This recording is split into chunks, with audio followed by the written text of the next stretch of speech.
Alert, alert. What's going on, guys? We're here. We're live. Welcome to a brand new Poker Live podcast. My name is Like a Boss for tonight's episode because we're joined by the man of the hour, Mr. World Series of Poker 2016 himself, Mr. Like a Boss, Mr. You Show, I Show, Mr. Friendly Game, Mr. Clown, Mr. I've Got a Legitimate Hand.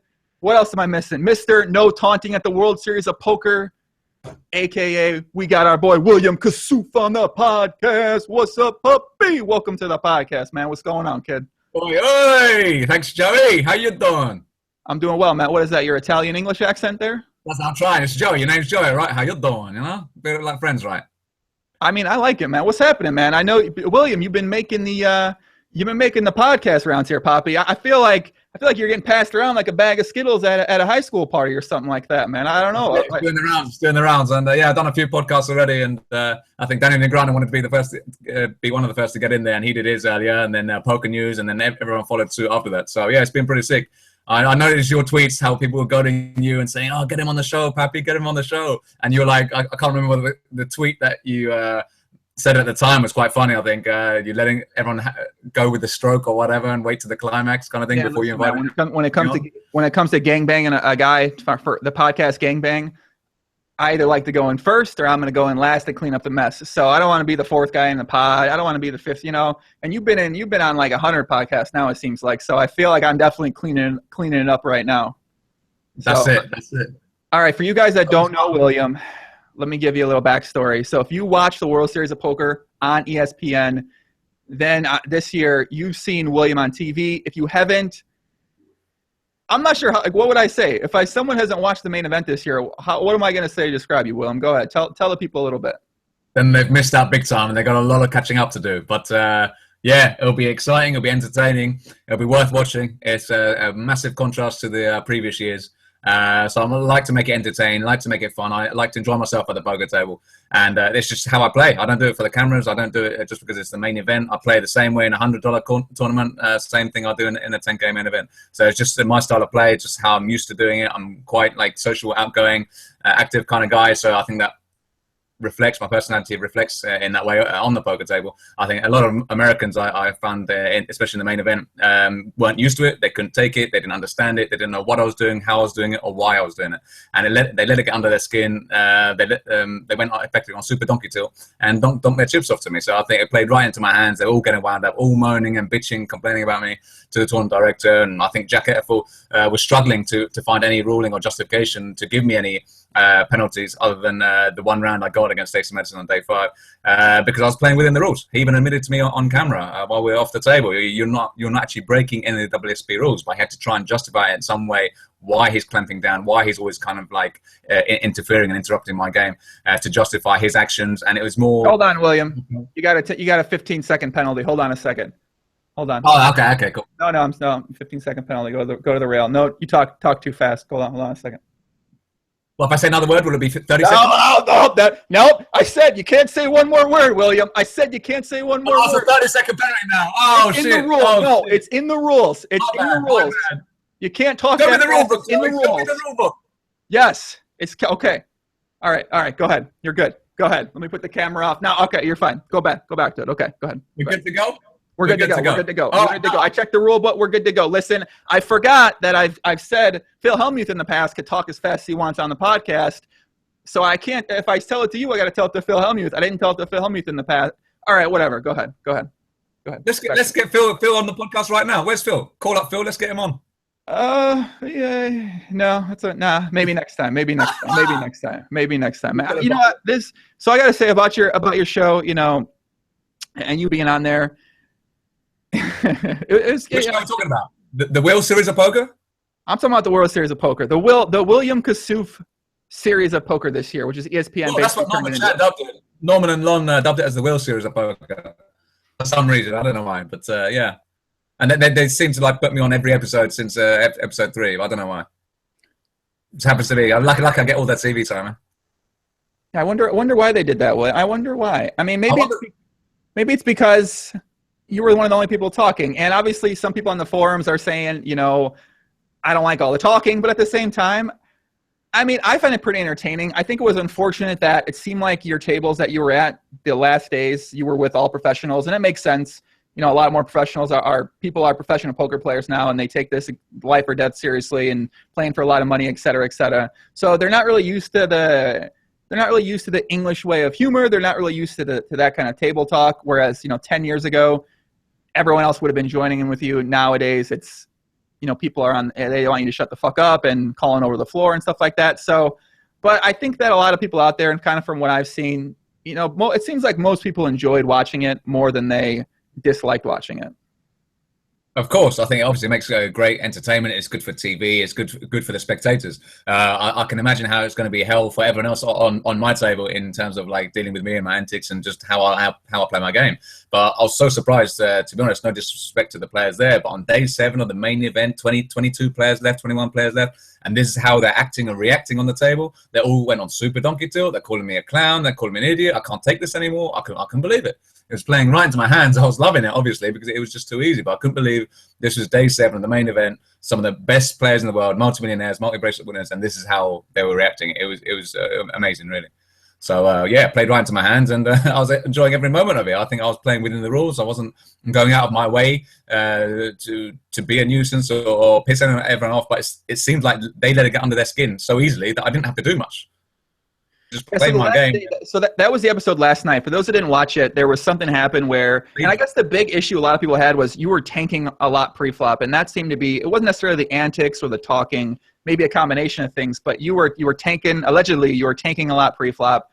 And so what was the deal with that? Is that something that you were doing by design, or is that something that is being exaggerated by the players or by the television, or is that what happened? Well, I think it was definitely exaggerated. I think they tried to call the clock on me in pretty much every hand. You heard Jared Blesnick turn around to the floor. I'm going to call the clock on him in every hand when it's been 2 minutes. 2 minutes are up. There was one hand when they called the clock on me and it hadn't been in a minute. And they all tried to complain, right, clock, and this is getting ridiculous. And the floor guy that was there, I think it was TJ, he said, it hasn't been long enough. It's only been like 1 minute. It has to be at least 2 minutes. And they're complaining. They're all saying, are you kidding me? Are you serious? But that was the ruling. They're all kicking off and complaining about to the TD, even though the TD is already ruled, or the floor officials already ruled that it's not been long enough, and they're still kicking off, and because it's against me. If it was any other player on the table in any other situation, no clock is called, nothing happens. So I thought everything was like against me, if you like, in terms of the rulings and what was happening. It was almost like a lot of people have been tweeting like gang-like behavior on the table. I felt I was victimized and singled out. I think the whole table was up against me. I think individually, each of the players there, they were nothing in terms of being a threat to me on the table. I think collectively, I didn't feel them to be a threat. But what I did feel was like Cliff Josephie being one of the most well-known, well-respected guys on the table, and you could see that he was getting the hump and letting it get under his skin. And I thought a player of his caliber, with the experience that he has, wouldn't let a bit of banter, speech play, a bit of table talk, or thinking between hands like more than he would get under his skin. But I felt as if he was like the shepherd of the flock. He was the shepherd, and the rest of them at the table were his sheep. So every time he spoke up and said something, suddenly they'd all jump on the bandwagon and go meh, meh, and make an issue out of it and call the TD. Yeah, he was doing this. Yeah, and all the others just pipe up and have their own input, following what Josephie said, because he's the big boss at the table. He's the governor at the table. Whatever Josephie says goes. Yeah, okay, let's go with what he said. So that's the kind of consensus and feeling I had. Every time he opened his mouth, I had something to say about it. Obviously, I'm not just going to sit there and take it. And him calling me a clown 5 times, I thought was completely out of line. I took it as a pinch of salt. I thought, I think I'm a class act for a clown.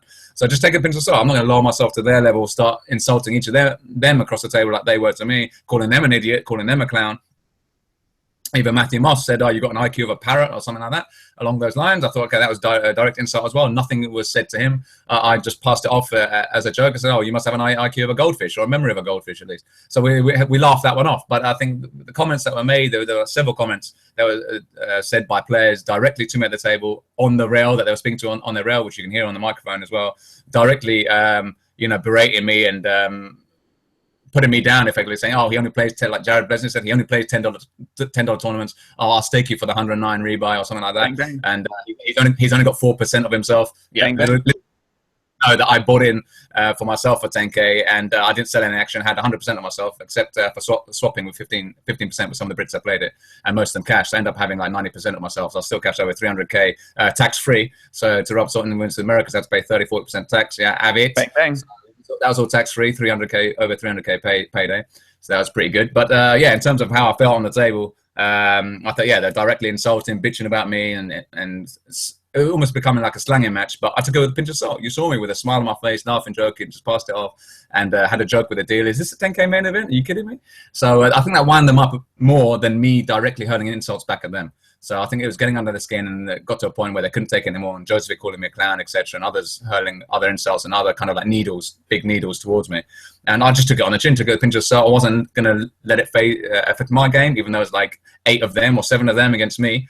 And I was saying and doing my thing and playing my game. I wasn't going to let it affect my game or let them disrupt my flow, because I could see it's getting to them. I could see I was getting their chips. No matter what they did, whatever they said back to me or insulted me, I was slowly accumulating chips. I went from like 22nd in chips to like 2nd in chips on day 7 without even risking my whole stack and going all in. So it just shows I had to just play my game and get on their skin, and they didn't want to double me up. They didn't want to get involved. But when I did get in a hand with them, they couldn't resist folding. Look at Kenny Hallett, for example. He called me with like a bottom pair, like 6s and 2s with a 6-7 off. And when a value bet, when the flush comes in with a king jack, and a value bet on the river, 1.9 million, fairly big bet, and he called me off fairly light. And I think Norman Chad even picked up. Only because it's Kassouf, he would call off it. Any other player, he would fold. But because it's me, listen, we can't put much stock in Norman Chad's commentary. So, I mean, let's not. Okay, we can't start doing that. The coverage there, and I think the commentators made the comment when I was in the hand against Jared Blesnick, and I had ace queen suited, and he had king queen, and it was check all the way to the river, and it comes a queen on the river, and Blesnick bets out 500K, and I make 1.5 million.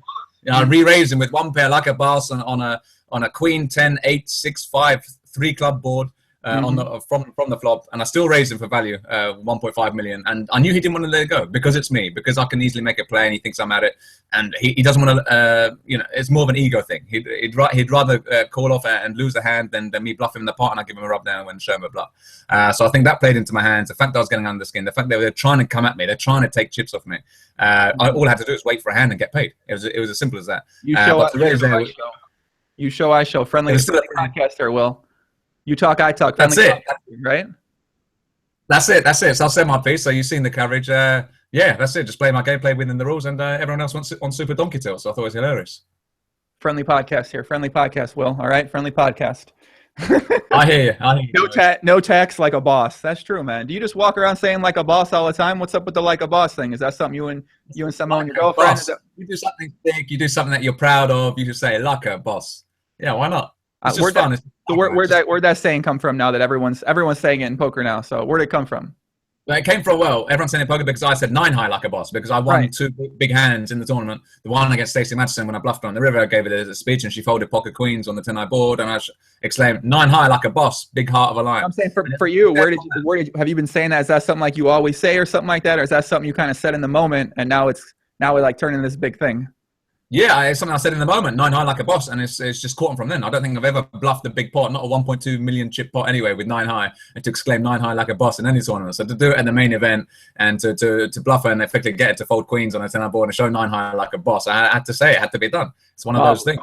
Marvelous, exactly. It's bloody marvelous. So it had to be done. I think everyone's loving it from there. And not only that hand, because I went on to do it like 2 or 3 episodes later against the feature table.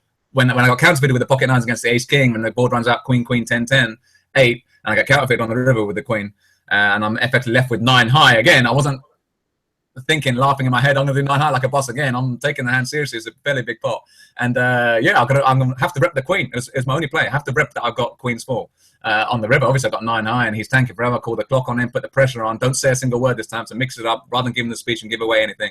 I'll completely stay silent and confuse him more. And I think he's more confused about my silence in that hand rather than me giving him the verbals. So I stayed silent, and then he folded. I couldn't resist. Then I had to do it again. 9 high like a boss. You got it done. I mean, I was trying to push it there as well. It's a big sweat for me. I'm bluffing literally with 9 high on the river. Again, a different coup. The other one, I literally had 9 high. This one had pocket 9s, but I was effectively had 9 high on the river after I got counterfeited. It had to be done. And after I did it the second time, then it started catching on. Everyone's like, #9 high like a boss. So yeah, that's how it got on really. So yeah, it's been pretty sick. Like everyone's been saying up and down the country, I've been hearing so many different card rooms. So yeah, it's been amazing. What's it like when you're back at home now? And I mean, most people kind of know the results. Some people haven't watched it. I'm gonna give you 10 seconds to turn it off. I'm gonna put you on that. I'm gonna put you in the tank like Will. I'm gonna give it away. What happens? Turn it off now. All right. So the next episode, a very big hand happens, and unfortunately, you end up getting eliminated before the final table happens. So most people know that now. But what's been the reception, the reaction back in England? What are people saying to you? Are you getting? Obviously, you've been on a lot of podcasts. So has life changed a little bit in terms of opportunities, or in terms of the reaction from people that you know? Well, everyone's obviously buzzing, delighted for me. I was the last Brit standing this year in the main event. So for me to get that far was a massive achievement for me. I think I've been an inspiration for like thousands of poker players up and down the country, from recreational players, pub poker players, to even at pro level. They thought, oh, fair play to this guy that he's gone this far. Because I usually play 1-2, 1-3, no limit hold'em, 1-2 PLO. So those are the kind of stakes I do. I still pretty much play those stakes now. I mean, I could play a lot bigger, obviously, but the whole idea, especially in cash games, is you're there to make money. Why I'm going to play with the big boys and just to show that I can play at higher stakes when I'm there to make money and I've got an edge in the smaller games. So yeah, I'm not going to be too big for my boots. Keep my feet firmly on the ground. Keep doing what I'm doing. Keep playing the same tournaments that I'm playing in. If I feel there's any tournaments that may be out of my bankroll, even though I have a bigger bankroll now, I'll still satellite in. I'll still play satellites into like 5K and 10K events rather than just flicking 5K, 10K left, right, and center. Because before you know it, you've spent like $100,000 in like 10K events and you haven't cashed, then things start to go downhill. So yeah. Obviously, bankroll management is key. So underestimated, it's underrated, and yeah, I like to live by the motto: in for the min to get the max, so in for the minimum to get the maximum. So why be in for the maximum when you can qualify or satellite in for the minimum and spin it up and get yourself to a big payday? So in terms of the main event, yeah, it's massive. 13 hours a day for 7-day grind. I only had like 3 hours sleep a day. It was savage because I don't get sleep till like 6, 7 in the morning. Hence why I'm doing this podcast now at 20 to 4 in the morning here in the UK, like a boss. As you do. Some sickos that are still up watching this podcast in the UK at 20 time too. You're like, hey, you want to do it that time? I'm like, okay, 4 a.m. We can do it if that's what's GTO for you. But I thought you wanted to choose a more friendly UK time, but you said, hey, let's do it now. Let's back it up. Let's back the fucking truck up. Do like a boss. Let's do it. This is it. 4 in the morning podcast. This is it. This is 4 a.m. podcast for the win. This is it. Like a boss. So yeah, doing it right here, right now with Joey Ingram. Beautiful. I know your backstory. You're a lawyer before. I know you have I think you have the Guinness Book of World Records for most words spoken in a minute as well. I'm not sure if that's a universal thing or if that's just over in England. So I guess give the people a bit of background on your backstory in addition to the world record, in addition to being a lawyer. I kind of just give people a little bit of, I mean, I know some people don't know, some people do know, but some people out there don't know as well that are regular listeners of my podcast. Right, in terms of my background, well, I graduated from University of Leicester. I did a law degree there, did a 3-year law degree, went to law school for a year, did a 2-year training contract in a law firm in the City of London, and then effectively qualified as a lawyer then. So it took me 6 years in total to be fully qualified. Practiced for a couple of years. I was playing poker in between then since I left uni, just like recreationally. Got into it, loved the whole psychological aspect of the game, the whole table talking, getting to your opponent's mind, convincing you have this and that, showing cards and bluffing. And got introduced by just a couple of friends really who were just holding a boxing and poker night. And I don't really like boxing and I didn't play poker at the time, but slowly got into it, got used to it. Like I said, I enjoyed the whole psychological aspect about it, even though I was nowhere near obviously the level I am now in terms of playing the psychological game. But I love the mind games, getting into your opponent's mind and convincing them you have this and that, and then showing the cards and you lied to them effectively and they believed you. So I love that kind of like power of deception and getting your opponent's mind and having mine, if you like, and manipulating them to get the desired result. So that's what got me into the game. That's what I was fascinated about, more the psychological aspect rather than the whole gambling part of the game and winning coin flips and being a luck box. So yeah, I like the more psychological aspect and really more the strategic part of the game and really getting under your opponent's skin and getting in their mind to really understand what they're doing in the pot, why they're betting, why they're checking, why they're raising, and from their body language and how they're reacting and how they're responding to my questions and my line of questioning. Are they strong? Are they weak? What do they want me to do in the pot? Rather than like, just... you got them on the stand. You're like you're the lawyer. You're examining them on the stand, but they're at a poker table and yeah.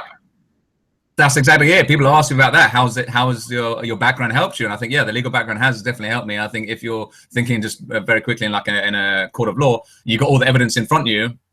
The law is clear, written down in black and white. So it's there. It's open to interpretation. How you convince the judge that with all the evidence that your client's not guilty comes down to the actual lawyer, and how they put the evidence before the judge and how they interpret the law. It comes down to that individual. So you're there in a court of law. You're there to outwit your opponent. You're there to outpsych your opponent who's on the other side for his client, and you're there to use all the evidence in front of you to outwit him to convince the judge that your client's not guilty. So if we're going to bring that across to the poker table, you've got all the information in front of you. You've got the cards, you've got the chips, you've got the different stack sizes, you've got the different kind of players, you've got the loose players, aggressive, silent, talkative players, and flop textures and everything. So you've got all that information in front of you, coupled with the speech play that I do, which you guys call table talk, in getting the information from our opponents, understanding what they're doing in the pot, understanding what they want me to do in the pot, to get a better idea of where I am and what kind of holding that they have. So this is the idea of my game. This is how I play my game. So yeah, I just enjoy doing what I do. It's not going to be everyone's cup of tea, but in terms of entertainment purposes, TV purposes, I think everyone's saying else TV gold. It's great. It's fantastic viewing. Obviously, they'd rather see 10 of me on the table rather than 10 like robots sitting there with their hoodies and sunglasses on, saying nothing for like 12 hours, just folding cards or putting chips in the pot. So I think it makes for interesting viewing. And yeah, that's my background and how I brought the analogy from my legal background into playing poker, and how I'm quite outspoken on the table and try to be witty and as entertaining as possible. Just basically just enjoying myself, keeping poker fun. That's the bottom line. Just keeping poker fun, enjoying myself. End of the day, it's a game. Whether you play it recreationally or professionally, it's a game of poker. It's a game of cards. Doesn't matter whether you're playing for $1,000, $8,000, or $8 million. You're playing in a tournament. You're playing to win. But everyone's got their own style of playing. But enjoy it at the same time. Don't just sit there and get angry and get upset, because it's not going to help you mentally or psychologically. It's going to ruin your game, and you're going to end up donking your chips off like you saw, to the embarrassment on most of the players on the feature table on day 7. And I couldn't believe it. This live chat's fucking hilarious. This live chat. If anyone could, first of all, I'm so happy, because all of those times I 24 table pot limit Omaha sessions for hours, they prepared me for this fucking moment right here, Will, because I can handle the chat and listen to you. Like, I can understand completely what you're saying. I understand some people out there might not be able to. But if you guys are on YouTube, you can turn down the speed on the player. You can make it half speed or make it 75% speed, or you can make it faster speed as well too, if you really want to test. So, are you into the Thailand sniffle, William? What's it called? The sniffles, the Thailand sniffles? Are you a fan of the Thailand sniffles? I have no idea what you're talking about, Joey. Oh, I don't know. It's something they do in Thailand was. I don't know, man. They I don't know what they're doing in Thailand. Allegedly, this is what I hear they do in Thailand. I just been once to Thailand with my brother and his friends for his stag do. So that was just like partying, drinking alcohol, and yeah, having a good time. But no, there's no sniffles or anything like that. No sniffles. No. Okay. All right. I don't know. Thailand that's sniffles. not my kind of thing. Allegedly, whatever. Allegedly, Thailand sniffles. Well, so how are you? How old are you, William? I'm 34. 34. So you've been you've been a professional poker player now for the past couple of years, or are you not last, like 3.5 years, coming up to 4 years. I think beginning of 2013. So mainly online, or just mainly all live? No, just live. Pretty much just live. Occasionally I'll play online, say to qualify for like to satellite into a big event, like a Target event, maybe a PokerStars event if it's like abroad and there's no live events other than traveling there, like on a 5-hour flight just to get there. So those kind of events, or the Irish Open, for example, I'll play a satellite online before going there to play their main event. But generally it's just live. I just play live poker, live satellites, and that's it. You're going to come to the Unibet Open in December 1st in Bucharest, Romania, where I'll be at the Unibet Open, but I'll also be doing a chess seminar for the Eastern European Chess Federation. Bam, man. Are you going to be there? Wow, I do play chess as well, so it'll be interesting to play some chess and poker and backgammon if they got it as well. So I love those 3 games. Yeah. Like a boss, play all 3, multi-table all 3 like a boss. But yeah, I like the whole... You play chess too? I play chess and backgammon as well, yeah. Okay. It's pretty cool. I like chess. I've never played backgammon before, though. Yeah, backgammon's a sick game. I think that's probably more fun than chess. I think chess takes a long time and you've got to think a lot, and it takes ages just to play one game, whereas backgammon is a bit quicker. Yeah, I feel like chess definitely can be a drawn-out game for sure. It could be something where you're playing it for a while. It can be something where, yeah, for sure. I mean, I think that's true. I've never actually played backgammon though. I wonder if backgammon's backgammon's like a quick thing, right? Like just in it, out, hit that, quit that sort of thing, or what? it can drag out if you keep hitting your opponent and they keep coming off the board, and vice versa. And it's a race to get all your like stones from one end of the table round to the other end, basically. And the first person to pick up all their stones first is the winner, effectively. Shit, I'm in. That sounds like my kind of game, puppy. Yeah, I want to get a little back. I need a little backgammon in my life, man. I'm trying to play some backgammon. It's a bit of strategy: when to run, when to stay, when to hold back. When to run. That's the one, right? When to run. That's it. W all over, legging it. Marvelous. I like this. I'm into this, man. So where's all? I gotta read some of these sayings, man. So obviously you're an expert of speech play. I'm just gonna say you're an expert of speech play. No allegedly, no debatably. You're an expert of speech play. So I've written down some of your favorite quotes here you like to use, and these. So I want to know if these are like regular things you do. So you got the you show I show. If someone's facing a decision and they're gonna fold. So is it you show I show? Is it just all the time? You keep it balanced, or is it certain times you whip out the you show I show? Like what's the? I think if I got a strong holding, and I said I had a strong holding pre-flop, and they're going to show that they're equal hand and that they got a strong hand themselves, then I'll say, if you fold and show, I'll show. I'll keep it friendly like that. Like you're going to see it, guys. If you show me your hand, I'll show you my hand. I'll keep it friendly. So it just keeps it entertaining, keeps it fun. They psychologically know they're going to see the hand anyway, so they don't need to get involved. So that kind of definitely helped in terms of the Stacey Madsen hand when I put it under pressure and played the stop and go effectively against her when I had the 9 high against her queens. But you only saw the latter stages of that hand when I've gone all in on the river. What happened pre-flop was effectively she raised my big blind just over min raise. Everyone folded. I just peeled and flop came 2, 3, 5 rainbow. So I got a 2 overs and a gutter ball. I thought if she's got ace high and it comes a 4, she makes a wheel. I make a high straight to the 6. I'm going to get paid. So I check call. The turn comes like an 8. So I now got double gutter with any 4 and a 7. I check. She bets again, only half pot this time. So I think now she's got jacks, queens, kings, aces, 100%. She's got an overpair. She checks behind with ace, king, ace, queen. So now I black call again. The river comes a 10 and it bricks. And this is where I give her the speech and effectively I say, if you got aces, I got you B. I'm all in. And then I tried to say to her, if you fold and show, I'll show. I'll keep it friendly. So I know she's got an overpair here. I'm trying to get her off the hand. There's 700K in the pot. I put her all in for like 600K. So it's just doesn't seem friendly to me, Will, if you're trying to get her to fold the hand. Well, it's friendly in the sense that I don't have to show my hand at all. I put it all in. If she mucks her hand, I can just muck my hand, and no one can say anything about me showing the hand. But if I get into her mind and convince her that you're going to see the hand anyway, don't go broke. You don't need to make any crazy play. You don't need to call off your whole stack for your tournament live with the cameras roll. I even use the camera crew as my prop in that episode, in that hand. Rather to say, listen, the whole camera crew watching, this will be embarrassing. You don't want to go broke in front of the whole camera crew watching, the whole world watching, do you? So you use that kind of thing. You've got to use everything to your advantage and play your A game, play to your strengths. And if you see something like that and you've got to think spur of the moment and you see the camera crew there, you use that. Put the pressure. You're there to put your pressure on your opponent to the max. Put them to the test for their tournament live. That's what it's all about, especially day 5 of the main event. There's no soft play. Friendly. None of this seems friendly to me. Yeah, but you got to say like, well, the friendly part is if she folds and show, I was going to show. That was the deal. And I 100% keep to my word. If she showed, I'll show. And that's exactly what happened. So eventually the clock gets called on her, and there's so many more issues, and I think we can discuss this for another half an hour just in this one hand, but we won't. And she eventually folds because she knows she's going to see it anyway. So she folds a pocket queen. You want to see it? She goes, yeah, of course I want to see it. I said, there you go, 9 high. I missed. Double gutter and I missed. Never mind. 9 high like a boss. Big heart of a lion. So that's when I had to show it. But she got in her mind psychologically that she's going to see the hand anyway. I think she was rattled by the fact that someone called a clock on her, even though I think it was more than enough time because you only saw the edited version of how long she was tanking. And I think she was more rattled and concerned about the floor's decision, how they were handling the situation, how they were going to give me the penalty, and what they were doing about the whole situation with me telling her I have her beat, even though that's perfectly within the rules. I'm allowed to say I've got her beat. So she was more rattled than that. With that, rather than focusing on the actual decision whether to call or fold. So I think that affected her decision, definitely. But the fact that I said that you fold and show, I'll show, I mean, she was going to see the hand anyway. But she wasn't expecting me to turn over the 9-6 offsuit for a 9 high like a boss bluff.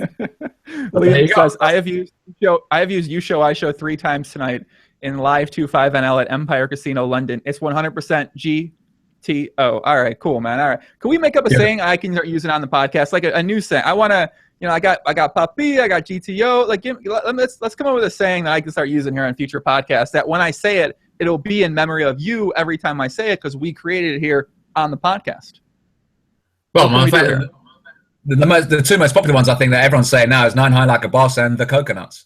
Really, so you're more than welcome to spread the word. No, we need a new one, man. I can't take the. We got to create a new one. We got to think of something throughout the show. Maybe something pops up. And the coconuts are obviously, you got the nuts. I like the coconuts. I like that one. Coconuts. Well, it's really when you play PLO, right? You should know PLO. You're gambling with the nuts, with the redraw to the monkey nuts to river the absolute coconuts. Nuts, monkey nuts, coconuts. You can't go wrong. If you play that system in Omaha, you can't lose. So you're flopping. Oh, I got. Woo! So Let's back up a second. You flop the nuts. Okay. Yeah. You flop the nuts straight, right? Okay. And you turn the backdoor nut flush draw with it. Okay. Let's backdoor Bangkok. But what do you call it?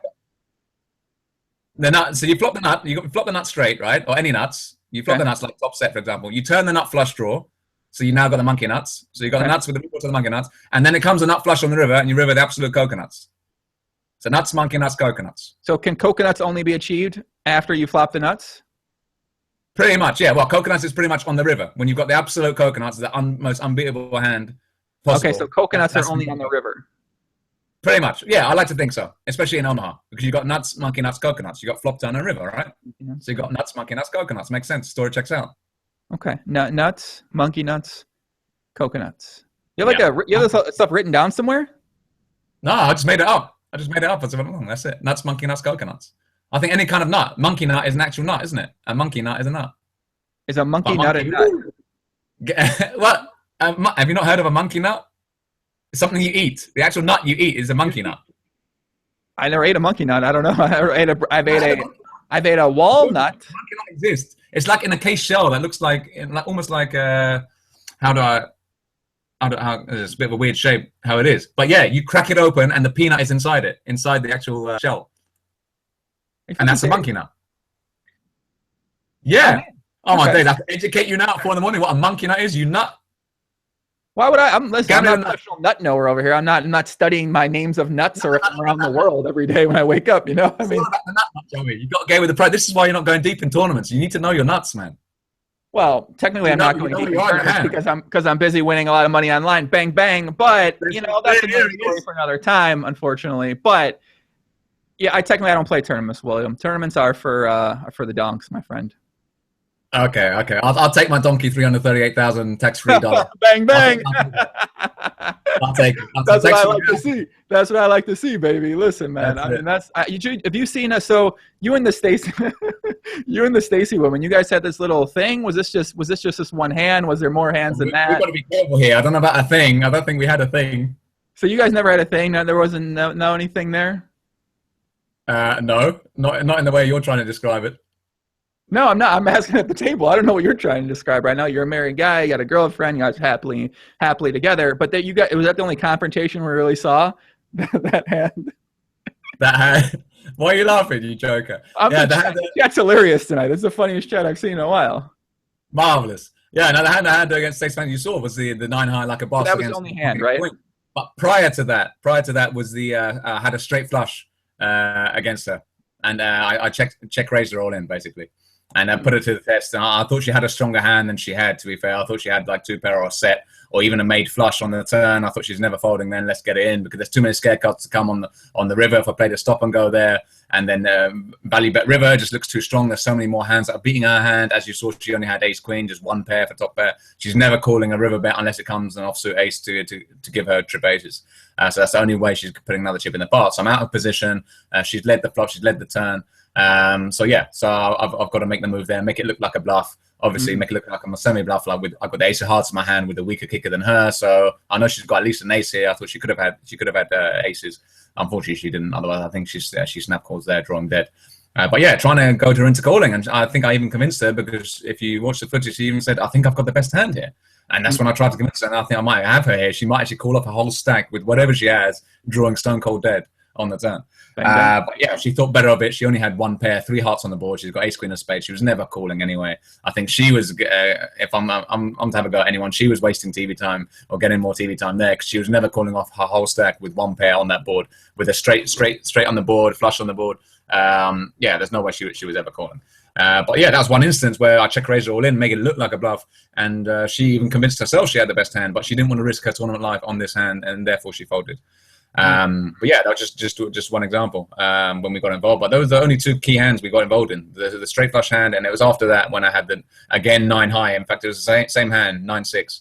That had and made her lay down queens. So did she cry? We heard something about cry. Was there crying that happened? crying. What a load of bullshit from Gordon Vail. Yeah, I heard on the recently. He said nothing. He says nothing to me when we're face to face on the feature table. Then when I go to my rail and having a laugh and joke with one of the guys I know from London on the rail, cut back to the feature table and you hear him bitching to the rest of the table. Oh yeah, he berated this woman and he reduced her to tears, and that's why I got a 1-round penalty. That's absolute bullshit. First, I didn't berate her at all. It was just described as taunting because I told her, if you phone show, I'll show. I used the hand gestures when they said I couldn't say a word. But yeah, there was no berating or threatening behavior whatsoever. If you watch the footage yourself, anyone can clearly see there's no berating.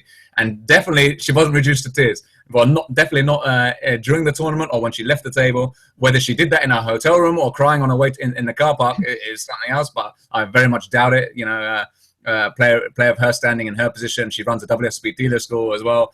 I don't think she should have been seen to be crying. So I think that's complete bullshit. A, that was berating, and B, that she was crying. So that was a complete lie, just to exaggerate the situation and to effectively get the other guys to side with him. So they can all agree, oh yeah, Will Kassouf, he's the bad guy. Look, he berated this woman and made her cry. Let's all gang up on him, kind of thing, and let's give him some stick. Basically, was the kind of like general indication I got from watching that clip. Which, as you can see from the rest of it, it's all like gang-like behavior. They all like gang up against me. And like Josephine, like I used mine little description there. Like Josephine was like the shepherd amongst the flock, and they're all his sheep just following and they're jumping on the bandwagon. As soon as he said something, they all piped up and suddenly wanted to all have a pop at me. So, but like I said, yeah, didn't let it faze me, let it get to me. I took a pinch of salt and made a laugh and joke about it. Just got on with the game. I think it was bad enough from them calling me names and calling me a clown, etc. And nothing was said to them. No penalties were said to them. I think what was even worse than the players, I mean, the players are one thing, the tournament officials and the TD is another. I think where the WSB got it completely wrong. I think in terms of Charlie coming over and explaining the situation, what he did, I thought he could have handled the situation maybe a bit better. The fact that he generalized and say, oh, we're not going to have any name calling, as if everyone was calling each other names. I think there was 7 of them, or most of the table, without calling me names. I didn't say a single word to any player, didn't berate anyone, didn't threaten anyone at the table or insult anyone. And more to the point, but he generalized that there won't be any more name calling. I was kind of down, but Joseph has already called me a clown. He called me a clown in front of Charlie standing there, and Charlie didn't say anything to him. Say, "Oh, Cliff, come on, you can't call him a clown. You can't do this. You can't say that. You know, or give him a warning or a penalty." Nothing was said to him because he's Cliff Joseph. Yeah, or Johnny Bags, as people call him. Yeah, marvelous. So I thought that was a bit ridiculous. I thought it was biased towards the US regs. I thought I'm not saying, because I was British, I was singled out, or they're siding with more of the Americans, but I thought they sided more with the pros, and they happened to be more US and Canadian on the table, and sided more with the pros, and the general consensus, I was being disruptive, I was taking my time. But I think what the commentator said, even Norman and Lauren, saying, just because he's doing something you don't like doesn't mean it's worthy of a penalty, which is 100% the point here. Just because the whole table is going on super donkeys, they're not used to my antics and my speech play and thinking about the hands and thinking what I'm doing in the pot and interrogating them effectively in every hand, doesn't mean that's worthy of a penalty just because they don't like it, or they're not getting as many hands in the hour, in 1 hour or in one orbit as they hope they would be, as they want to play. They're not playing the game they want to play. They're having to adjust and deal with me and my antics, and I'm slowing the game down to the pace I want, and I'm dictating the pace on the table. I'm doing the speech play on the table. I'm getting under their skin. That's what they didn't like. So that's why they have to complain about me. And they all jumped on the bandwagon, all collectively, all together, almost like a mob-like behavior to try and gang up against me. And I think when Jack Effer was informed of it by Charlie, I think he was still heavy-handed again in his ruling there. And he came up to me and said, effectively, the most shocking part, which other people have highlighted on Facebook and Twitter, when he says, it's not your business whether he wants you to call or not. The action's on me. He was trying to say, well, you got to stop speaking to players when the action's on them. I said, well, I understand that. Fine. You've made your point there. But here, Matthew Moss has just shoved all in. The action's on me. It's my decision. He's gone all in. I'm just trying to ask him questions to get information from my opponent as to whether he wants me to call, what kind of holding he has. Because I think he's shoving with ace-high here. And I was right. I said, it's a race situation. I'm sitting there pocket threes. And he comes over in the middle of the hand, which I thought was outrageous, first of all. He comes in the middle of the hand when I'm facing an all-in bet for a decision for a chunk of my stack. And I've got a genuine decision there. But because everyone's steaming and everyone wants to call the floor, everyone wants to call the clock on me in every hand, it's complete chaos. And he had to be seen to do something because Johnny Bags, the shepherd on the table, had lifted his stick, and now all the sheep were all coming in and have to do something about it. So he has to say something about it and say, oh, well, it's none of your business whether he wants you to call or not. Well, complete opposite. In the rules, it clearly says you cannot disclose contents of your hand or your opponent's hand or influence any action whatsoever unless you're closing the action. And that's the point that Danny Negreanu made in his podcast, right? You can only speak to your opponent and say anything about the hand when you're closing the action. Here, I was clearly closing the action. This is a pure great point and a great thing to show. Day 7, main event, on the feature table. I'm clearly closing the action. I've opened. The guy shoved all in. The action's folded to me. I'm the last to act. I'm closing the action. I'm allowed to ask him questions. I'm like, exactly, man. And I'm allowed to ask questions. I'm allowed to interrogate him. I'm allowed to try and get an indication of what he has. And I thought we were in a race situation. I'm sitting there at pocket threes, and I think he's shoving with any ace there. I give him maximum credit for ace, queen, ace, jack, but he's shoving with ace, 8 of diamonds. What a liberty. So I'm thinking about it, and he comes over and says, yeah, you can't do that. And I said, oh, it's within the rules, right? These comments are the best. Seriously, and it's within the rules. I said to Jack, it's within the rules. I'm playing within the rules here. Look, I'm closing the action. The action's on me. I'm just trying to ask him, and he tried to justify it, saying you can't speak to him when he's gone on it. What are you talking about? It's clearly in the rules. You can speak to your opponent when you're closing the action, and I was closing the action there. That's what I didn't get about it. He tried to twist it on its head, side with all the other jokers on the table to say, "Oh, but you're being disruptive now. Now you're being disruptive." And then he has the audacity to say, "You're taking too long in making a decision." That's because he's coming over and giving me jip in the middle of the hand while I've got a decision to make, and he's accusing me of taking too long in the hand now. I said, this hand's gone on for too long. I thought, are you kidding me? He's come over there in the middle of the hand when I've got a decision, and he's telling me I can't talk in a heads-up pot when my opponent's gone all in, and I've closed the action, which is clearly in the WSOP rules. And that's what I thought was completely bizarre and outline. And he went with effectively what Johnny Bax was saying and what the rest of the table was saying. They're all up in arms. They couldn't take it. They're all going on super donkey till. It's getting under their skin, and he has to be seen to do something because I was being disruptive. How was I being disruptive or disrespectful to any of the players? On the contrary, they were being disruptive and disrespectful towards me in terms of insulting me directly to my face. I took it with a pinch of salt, and I said nothing about it. No complaints. They didn't get any warnings or penalties whatsoever. But when they said it to me, oh, that was fine. When they ganged up against me, that was fine. And when Josephine said to the rest of the guys on the table, yeah, we're together. We're like a team, basically. We're together on this. I'm with you on this. Effectively saying there's not collusion there. They're all colluding together, conspiring against me to try and get me a penalty or trying to get Jack Effel to quiet me down because it was affecting their game. They were clearly getting upset. It's getting under their skin. It makes sense why they want to quiet you down then. It makes sense. Exactly, because I was effectively bashing them up. I went from like 22nd in chips to like 2nd in chips in the space of like 1.5 levels. So I think that's what was tilting them, and they were trying to get at me with their chips. They were calling off light against me when I was value betting and value raising on the river with one pair like a boss, and Jared Blessing just paying me off just for pants. So yeah, I thought it was hilarious, and they were like throwing their cards in the mug like angrily, and they couldn't take it. They couldn't take it, so they were trying to do everything within their power to try and like put me on tilt, effectively to throw me off my game. But I wasn't going to let it happen. Despite all of them ganging up against me, despite Jack Effel coming to have harsh words with me to threaten me with another penalty, which I already had on day 5 to say if this carries on or you're being disrespectful, you're going to get a penalty. Well, I wasn't being disrespectful. I think as Herman says in the chat, it was just the comments. These comments are ridiculous, but it wasn't the talk. It was the time that you were taking, not the talk. It's the time. Yeah, but I had a decision, clearly. And you've seen the hands I've been involved in. And you've seen that I've got decision every hand. I've got ace-queen suited, I had pocket threes, I had a pair on the flop and 2 over, that kind of thing. So I've got a decision to make. And it's not just in heads-up pots. It's a multi-way pot. When I had queens in the big blind, they thought I'm tanking unnecessarily. When Gordon Vail raised under gun, I think with queen 10 of diamonds, and it went call, like in a 4-5-way coup. And there's 4 players in the pot already before me, and I wake up with queens in the big blind. They want to call the clock on me. Because I've taken less than 1 minute. There's not just the one hand. I'm sure there are other hands leading up to that where you were taking too long or you were taking a long time pre-flop or something like that. That's where all this sort of came from. It wasn't just a hand. There's one hand maybe when I stalled him when I had the absolute coconuts with a nut flush against Jared Blessing. I'm thinking how much to bet. I'm thinking how much to bet here. How much can I get him to effectively commit his whole stack in? Because I'm trying to make a bet there for him to shove because he was getting short then. I've got the absolute coconuts on the turn off. If he's got any 2 pair or set, it's going in. I mean, you got to watch your talk to Jared at the table. He doesn't really like poker players. I think we found that out during his ESPN little piece they had about him. He's not a real big fan of poker players. So I think he's not. You don't want to taunt about at the table. No, I'll just play my game. If he let it get under his skin, that's his prerogative. Just like I said to every other player. Like I said at the start, I'm just there to enjoy myself. I keep poker fun. Just play my game my way. I'm not going to be everyone's cup of tea. Some people are going to like it. Some people are going to love it, watching it on TV and think it's hilarious, tilting all these top pros.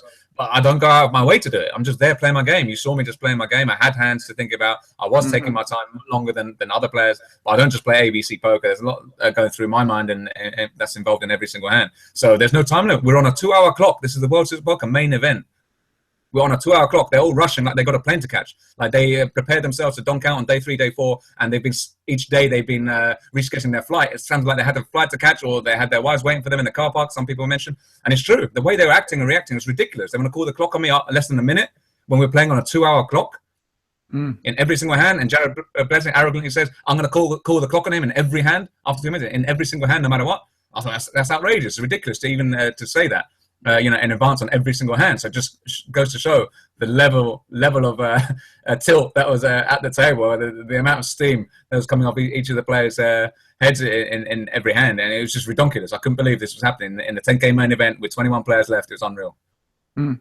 Paul Borg in the chat says Joey is acting biased against this guy.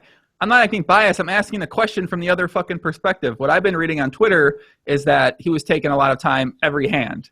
So I've been seeing, but those are also players that were at the table. Those are players. So they obviously have some sort of, we don't know what happened. We only see the edited down version of the show. Do you think that the ESPN version actually portrayed you in the accurate way, or do you think that they portrayed you in sort of a bad way that may have not? I mean, like, what do you think about the overall way you came off on the show? I think ESPN strive to get a right balance of kind of like entertainment and the actual footage in terms of what actually happens and how it's broadcast and how it's edited effectively. And I think they've done a really great job in terms of how accurately they've showed all the action, how it's unfolded, exactly what happened. They've done it in a fair way. I think they've done it in a quite a clever way. I think from the first moment you see me, you see me saying initially on a clip when you don't see me involved heavily in a hand, just the nuts, monkey nuts, coconuts, being this kind of like loud guy having fun, jovial, banter, etc. Then they show the footage against Stacey Matheson, how I could be portrayed as a villain, and they told me I couldn't talk, so therefore I used my hand gestures to communicate with her, even though they said don't say another word or you got a penalty, so I didn't say another word. I used my hand gestures to effectively communicate with her without saying another word. So I thought, well, I didn't break the rules there, but they might have thought, oh, you're taking the piss now because we told you not to talk, you're still trying to communicate. But anyway, so I felt I wasn't I thought it's a fair reflection of what actually happened on each of the days, day 3, 4, 5, 6, 7. Like I said, they tried to portray me possibly as the villain there, and bluffing with 9 high like a boss and explaining and big heart by line, and then the whole taunting issue. And there's a whole massive debate about the whole taunting thing. And I think the majority of people said it was ridiculous how Jack Evans said it was 100% taunting, because it wasn't the slightest anywhere near that. It wasn't even 50% taunting. In my opinion, it's less than 10% taunting, if that. So there's no taunting whatsoever. When literally I was just saying to her what I said to her before. I was told I couldn't say another word. You fold and show, I'll show. How is that taunting when I'm using the hand gestures? You fold and show, I'll show. I wasn't telling her to fold. I wasn't insulting her. I wasn't berating her. Literally just doing the hand gestures. You fold and show, I'll show. Keep it friendly. You're going to see it, kind of thing. So to say that was taunting and everything, that was ridiculous. That was a big talking point, a big controversial moment in the World Series. I think that the worst part of that ruling was when Jack Evans says, when I tried to justify and explain to myself that that's exactly what I was doing with the hand gestures. I wasn't being mean or anything mean-spirited, literally just saying the same thing before. You fold and I'll show. He wouldn't even let me speak. And when I tried to explain myself, after he told the dealer, this guy's on 1 round penalty, he says, one more word out of you, you got a 2 round penalty. Which I thought was absolutely outrageous, ridiculous. How can a tournament official be completely impartial and say, one more word out of you, you've got a 2 round penalty? I thought a lot of people kicked up a lot of fuss about that. I think that was completely out of line from him, as if he was on tilt as well, by saying you got a 1 round and one more word out of you, you got a 2 round penalty. I thought that's completely unjustified and completely heavy-handed and power tripping in that regard, if I can say so myself. So that was a kind of like villain type scenario that they portrayed me on day 5 against Stacey Matheson. Then in the future episodes, they showed me on the feature table. I was more jovial, having more banter, having a laugh with Andrew Christopher and other players on the table from all sorts, America, Canada, all parts of the world. And you can see people smiling. You can see people enjoying themselves. You see people having a good time on the feature table. You can see me doing my speech play and it's working, getting them to call, speeching them into call and speeching them into the fold and getting them to fold the best hand, etc. And everything was working. And you can see that clearly on the feature table in the episodes after the hand against Stacey Medicine. So I think they did a good balance there between like the villain type and then the hero type, or the kind of like jovial, oh, he's here just to have fun. There's no malice in what he says and does, which is true, and so they showed me in a good light there.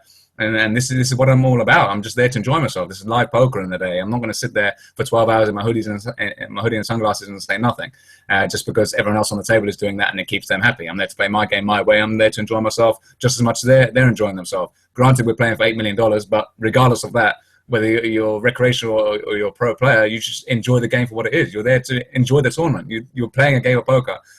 Granted, it's the World Series main event, but it is a game of poker. You're there to enjoy yourself. You have to enjoy the occasion. Just enjoy it. Because for most people, it's like a once-in-a-lifetime opportunity. Why would you sit there in silence and be afraid of giving away any tells and sacrifice the fact that you could be enjoying yourself in the biggest tournament of your life, the biggest poker moment of your life? Just enjoy it for what it is, for the game that it is. So I think, yeah, they portrayed me in a good light there. It went on, and I was on every single episode, as you've seen, from day 4, 5, 6, 7. I've been on the feature table a lot as well. # randomly rigged to put me on the feature table, but yeah, I'm not complaining. Just continued to play my A game there. Wasn't playing up to the cameras or anything like that because of the feature table. The cameras are on. I think I did it in outer table, inner table, day 1, day 7. You'll hear me speaking in every hand to get information from my opponents, whilst trying to keep it entertaining and fun at the same time, and keeping myself awake because I only had like 3 hours sleep every day.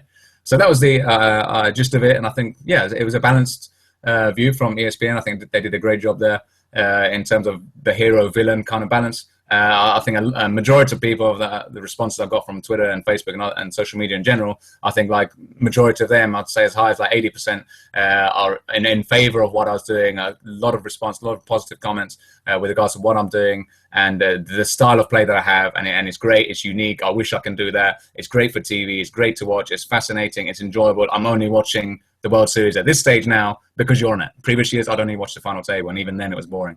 So I brought some sense of like light and entertainment and fun back into poker, which is encouraging more people to get into poker if this is what they see and this is what poker is like in 2016. Not just people sitting there in like robots for like 12 hours a day in the main event and just folding cards and putting chips in the pot without saying a word. So that's not fun for the spectators. It's not fun for the players.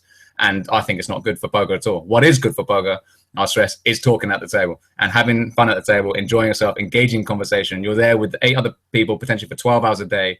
Just enjoy yourself. Just open yourself up. Just have fun. Just strike a conversation. You don't have to be involved in speech play or trying to use psychological warfare to get on your opponent's skin or tilt them or get their chips or speech them into corner falling like I do. But just enjoy yourself. Just have a laugh like you're doing, sitting in your chair giggling. You don't even have to like get involved in the banter or say anything. Just sit there with a smile on your face, grin on your face. This guy's quite funny. This guy's entertaining. Yeah, I like this. Yeah, this is cool. This will make the time go by on my day 1, 2, 3 of the main event when we're not even in the money. Just enjoy yourself. That's the whole point.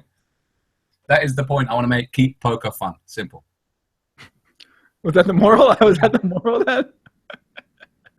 You're up. That was the moral story. Keep poker fun. That's it. Amen, man. I could have said that in 3 words, but I thought elaborate, because if I said keep poker fun, people say, oh, what a cliche. Come on, what do you mean keep poker fun? So before anyone asks that question, what does he mean? I thought I'll give you the whole spiel of what I mean. And then at the end, I'll say keep poker fun. And now you know. So you learn something new every day, right? I'm learning, Poppy. I'm learning, man. I'm learning today for sure. Let me get some shout outs here. Hold on a second, man. We gotta get some shout outs. I see some people that know you in the chat as well, too. You want to get some shout outs? Who you want to give a shout out to, kid? Who do I want to give a shout out to? Give a couple shout outs, man. Yeah. I'll give a shout out to my girlfriend, Simone Powell. I'm currently in her house. Obviously, I thought this podcast was going to go out at 4 a.m. Obviously, you messaged me about 2 minutes to go, 2 minutes to 3 o'clock, saying, yeah, we're on like now. I was like, are you kidding me? I was about to go home, set up and everything on my laptop. So I've got to thank my girlfriend who's staying up. Obviously, I think she's gone to bed now. But I'm being quite loud here on the podcast. But secretly, she's listening probably. So I've got to thank her for letting me her living room and her laptop at 4:15 in the morning to do this podcast here in the UK. I could do a shout out to the boys in my WhatsApp group, I think, like Adam Neal, Michael O'Mahony, Robert Henney, Ed Overall, Dan Fozzie Foskett, Bobby James, to name a few. I'm sure they're all listening now, and Gavin the Hat Manley, obviously. Big shout out, Bobby James. I think they're logged in live, and everyone else, all my Facebook friends and Twitter followers, who's obviously got my tweet and got the the post on Facebook that I'm doing a live podcast with Joe Ingram. Oi, oi! So whoever, all the sickos in the UK, especially who are up at 4 a.m. to watch a podcast on a Monday night, Tuesday morning, yeah, fair play to you. You'll get involved. Here you go, live bants for the win. Amen, man. Let me give a couple of shout outs here. Let me see what we got in the chat. I want to do an impression of you, but I don't think I can. This will be interesting. I can't An do impression. it. Nope. Give it a Impression shot. of you. I can't. You talk fast, but you talk clear. Like I can't talk that fast and talk clear. No, it's a kind of like skill that you acquire over a certain number of years. Yeah, you can definitely do it. I mean, I can understand what you're saying at least. If I talk fast, you can't understand what I'm saying. Who we got? Hold on a second. That's because I'm speaking English. You're speaking American. This is why you have to get with the program, man. We're speaking English here, right? That's true. That's true. So let's get some English from you. Go on, do a British accent. Say something in a British accent. Say hi. My name's Joey, and I'm from wherever. My name's Joey. I'm from wherever. No, that's an American accent. I said English. English only on the podcast. I can't do it. I can't even make it up here in this spot. Say something else. Say something else. Go ahead. Just say, hi, my name's Joey, and I'm from.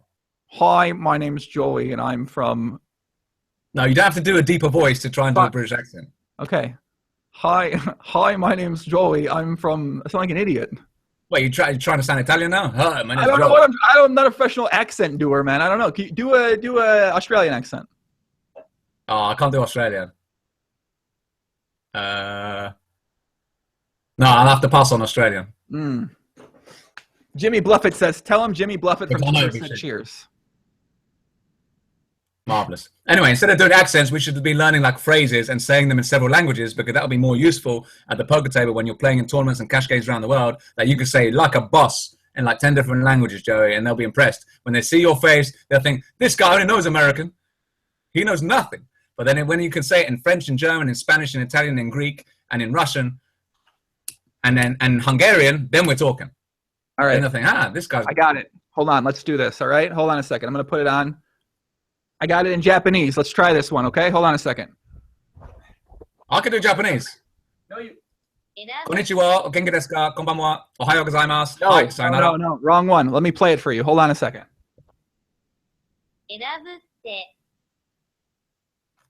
That's you. Ebatte. Is that ebatte? Erabute. Erabute. Ebutte. That means like a boss. Erabute. Okay, we got it in Japanese. All right. Let's do it in... Do it in French. French is easy. French, German, and like French, Spanish, and Italian are quite similar. Okay, French. You should do the European ones. Comme un pro. Comment un pot. That's French, like a boss. Comment un pot. I think they do more the literal translation when you do it on Google, but they say more like comme un patron. Comme un patron. Patron. Como patron. Yeah, patron. Patron. Entrepreneur. Yeah. Coffee. You don't have to pronounce the end in full. Patron. Patron. Patron. That's it. Come on, patron. That's French, right? Come on, patron. You want to know Italian? You should know Italian, Joey. You're Joey, yeah, Joey. You know Italian, Joey? Come un capo. Come on, capo. You have to do it with the hand. You got to get the hand gesture, right? Come on, capo. Come on, you got to put your fingers together. Come un capo. Come on, capo. That's it, like a boss. Come on, capo. Okay. And if you want a bit of spice, you want to do it in German, you say wie ein Chef. Wie ein Chef. Wie ein Chef. That's it. You pull it up again? Wie ein Chef. That's in German. Chef. Okay. Yeah, that's it. Wie ein Chef. Now you know. You like 3 different languages. In French, Italian, and you're going to know Spanish. Como jefe. Como jefe. Como jefe. Yeah, jefe. You say je. Como jefe. No, not jefe. Jefe. Como jefe. It's actually spelled Jefe, but the J is pronounced as I got it over here. Yeah, I got the. I'm googling them right now. I'm trying to learn these, man. I'm trying to learn these. You're only googling them because you think I'm bluffing you, and now you're finding out I'm telling the truth. Well, no, I can hear that. I can hear the pronunciation on here, and I can check it. Como jefe, yeah. Yeah, that's right. Yeah. Thank you. I'm trying to look up random languages. Vietnamese. Oh my days! You're never going to be using that. Use the more common ones because you can use them around Europe. Like French, Spanish, German, Italian, they're quite handy. Jefe is a cartel word for sure. Jefe, that's it, the Spanish one. Come on, jefe.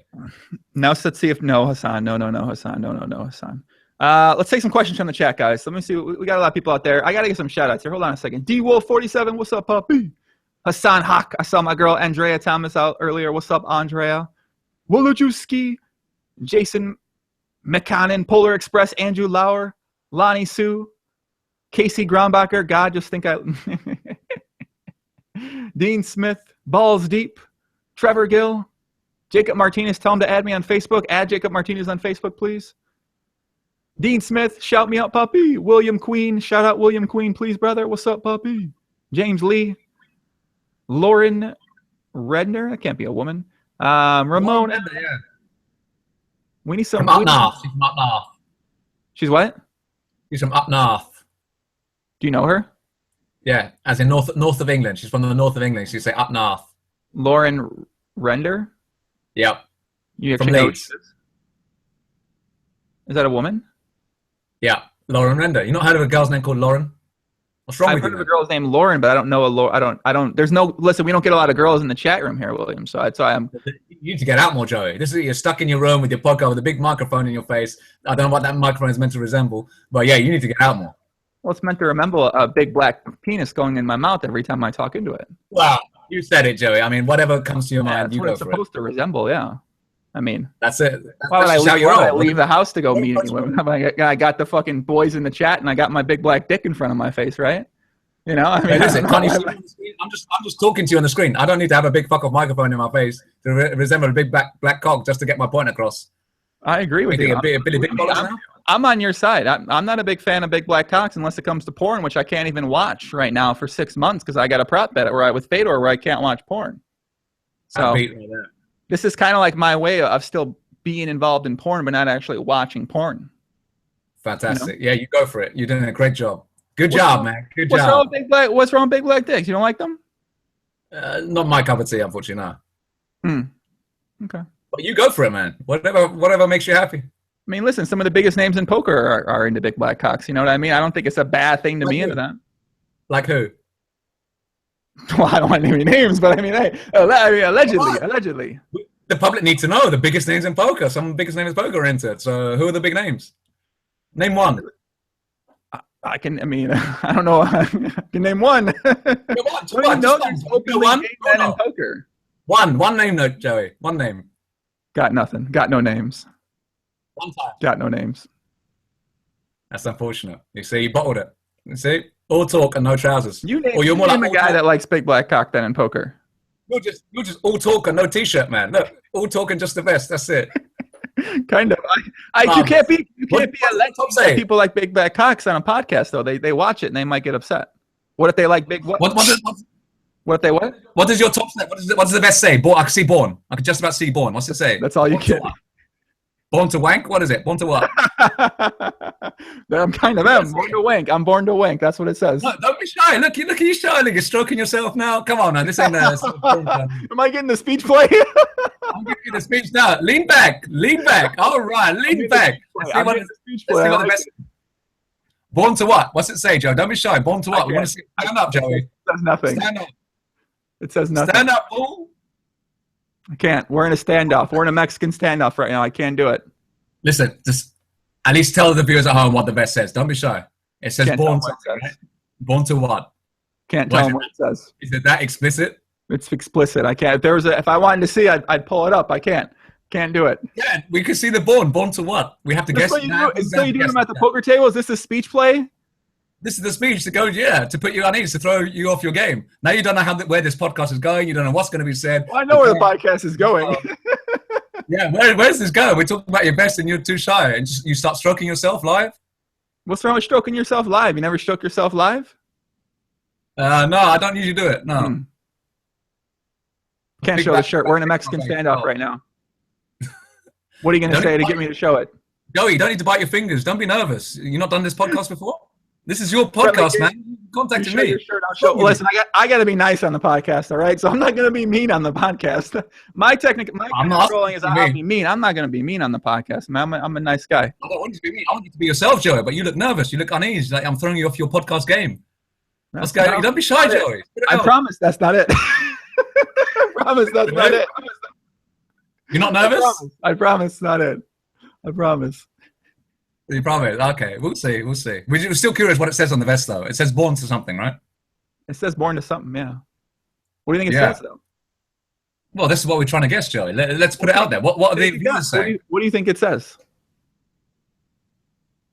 Oh, no, it's something explicit, right? Maybe. Well, you keep talking about black cocks and everything, and how you like them, and that's born to wank, and you're talking about porn. So, I don't know. Born to wank? I don't know. Am I right? Might be close. It's close. We're close. It might be close, yeah. Are we getting at that point? We're reaching that point? We're close? Born to wank, we're close. So sick.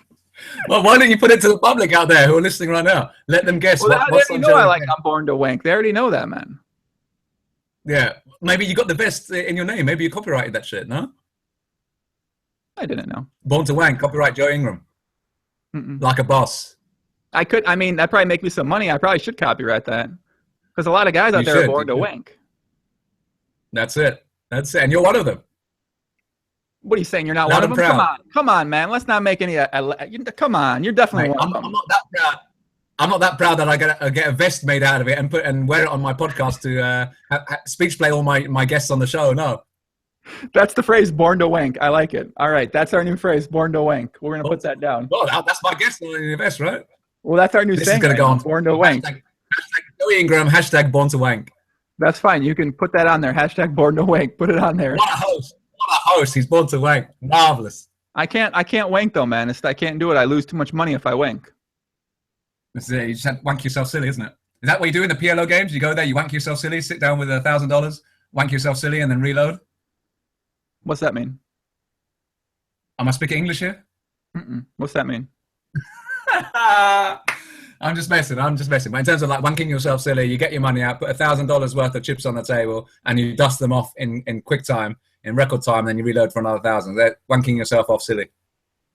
In terms of wanking yourself off silly. That's like a fun player term. Wanking. That's it. You're silly player poker. Yeah, you got a big draw, some big combo, nut, wrap, redraw, nut, redraw, nut, kind of draw, combo draw, and it all goes in, pop, on the flop, and you come brick, all the bricks in the card room come down, and you wank yourself silly, and then you reload for another 1K because you're stuck.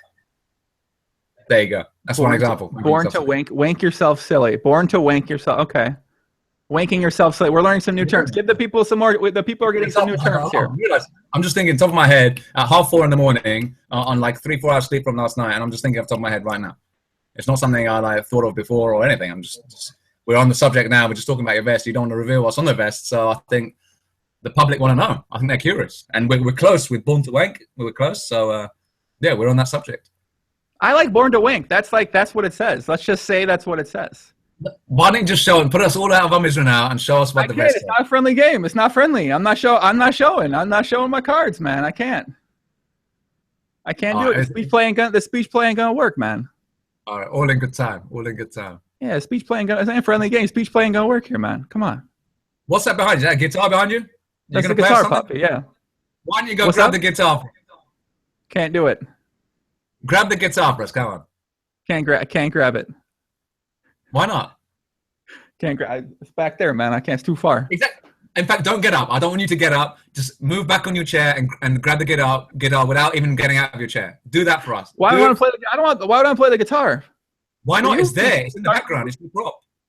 You're gonna make it's a prop. I don't move the guitar. The guitar's been there for the last 35 podcasts straight.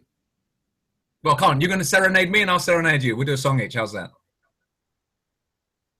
On the spot. Let's go. Spontaneous. It's more fun. Okay, we can do that. Yeah. Okay. Lean back. Go on, grab that guitar. Me and I'm gonna serenade you. That's it. You go first, though, because you're the host. Well, you come up with the idea. I think you should go first.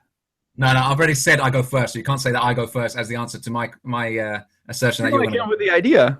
I like this speech play, man. You probably get a lot of girls to fuck you that don't want to fuck you with words like this, man. It's good to talk. I bet you've gotten a lot of girls to fuck you didn't want to fuck you talking to them like this. No, Mom. baby. No. It's okay. Just let me put my hand down your pants. Just let me put my hand down your pants. No, let me slide it in. No. It's fine. No, it's fine. It's fine. No, you say no. You want yes. You say no. You want yes. No, it's fine. You say no. You want yes. No, it's okay. It's okay. Let me just touch your pussy. Let me just touch you. No, it's fine. No, it's okay. I promise you.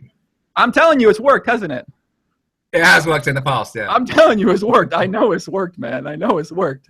It's got to work because they say no and you just keep telling them yes. That's like the typical. That's like the standard Donald Trump sort of thing. That's the young guy kind of thing attack right there. I'm telling you, people say in the chat only 12-year-old girls. It ain't 12. That works. And you read the Twitter, right? The Twitter stuff. They say women are getting uncomfortable. They whatever yada yada yada. I don't know, man. I just know. I've heard that works. So. I don't want to play the guitar. Can we serenade me, please? What? You have to serenade me first. You got the guitar. Grab the guitar and serenade for the people. Someone in the chat saying that's called rape. I'm telling you, it's not rape. They want to. I mean, whatever. I don't want to get into it. But 50. I can't get the guitar. We can do another form of serenation. What can we do? So talk to me. Go on. Sing me a song. What's your favorite karaoke song? I don't karaoke at all. Oh, what's wrong with you, man? Do you karaoke? Not really. No, but I've got there's a video of me on YouTube in the MGM Grand doing a kind of like duet with the pianist there in the piano bar in MGM Grand in Vegas when I was a bit like half drunk. So that was quite funny. But yeah, I pulled it off though. So that's pretty good. It was good. All right, I'll sing you a song. Go on then.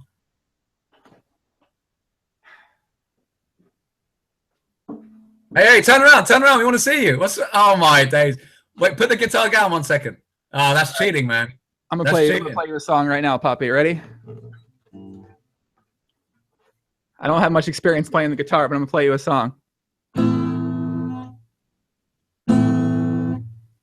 No. You slow rolling me now? Williams in the house. Talking shit all day. Never shuts up. Calls it speech play. Oi, oi. I like that. When he comes to your poker table, he will shut and shut and shut and shut, not shut up. He will talk. He will talk. He will make you fold the best hand. He will make you fold queens. He will make you fold ace high. He will show you 9 high. Whoa, like a boss. Bam, that's what I got. That's it. Yeah, oi, oi. I like it, Joey. That's it. Good. All right, that's it. Well, you go ahead. Give me a song. I'm not gonna make my. I'm not as good as you to make it up on the spot, and I haven't got a guitar. I need to have something to like play if I'm gonna do a similar thing like that. But no, I could do a little rendition of that karaoke song that I did in the MGM Grand. No, we need a freestyle. We need a serenade. You need a freestyle song for me. Come on. Oh, you never said a freestyle song. I was just gonna do my karaoke. What do you mean? We made the song up. Yeah, that's good. That's good. Props to you, Joey. I'm making you famous. I'm making you famous on your own podcast. How's that? No, I'm not. I'm not. You're famous. I'm not famous. Stand up and take a bow. Take a bow, Joey. After that, stand up, take a bow. I can't. You lied to me. You told me you're gonna sing me. You told me you were gonna serenade me with a song. Now you're not serenading me with a song. Okay, I'll serenade you with Robbie Williams' Angels. How's that? Go ahead. Yeah. So I got a bit of a sore throat, but it goes something like the chorus comes in, and through it all, she offers me protection, a lot of love and affection, whether I'm right or wrong. And down the waterfall, wherever it may take me, I know that life won't break me when I come to call. Take me. Na, na, na, na, na. I'm loving angels instead. Yeah. There you go. That's my little rendition. There you go. No acoustics, no props, no nothing. There you go. You heard it here first. Marvelous. I'll stand up and take a bow for that. I'll stand up and take a bow. Thank you very much. Thank you very much. You can do the same, Joey. Stand up, take a bow for the people back home. Stand up and take a bow, Joey. Don't be shy. Marvelous. Keep clapping. You look like a seal. Not gonna be able to do it. Man, I'm okay being a SEAL, man. I'm good. That's it. Were you ever in the Navy? Navy SEAL? Was I ever a Navy SEAL? Yeah. Yes. Good answer. Bullshit. What do you mean? What do you mean? Were you a Navy SEAL? Yes. When? 2008. Until? 2009. What happened? 1 year bad beat, Navy SEAL? Broke my leg. Oh, that's a bad beat. Mm-hmm. Which leg did you break? Left. Left. Is it still broken? No. But I can't jump as high when I play basketball anymore. Oh, you so. think you can't jump, though, no? I can't jump as high. Nope. No, white men can't jump. You've not seen the movie. I can still jump high, and I could jump high before, but not as high now after I broke my leg. How high can you jump? I can jump. How many feet high? I can't show you here, but unfortunately, because my ceiling doesn't go up as high as I can jump, but I can jump high. Can you jump like 9 feet high like a boss? 9.9 feet high like a boss. 9.9 feet high like a boss. Now that I want to see. You got a video of that and send that to me. If I can jump 9.9 feet high. Like a boss. What kind of video are you going to send me? Now that'll be telling. I'll have to do. Well, I can't jump that high for sure. So I'll have to send you some other kind of video. What kind of video you want to send me? Oh, I haven't even thought about it, Joe. I'm just saying what you have to send me or what you have to show to the public. This is your show, man. You're the host.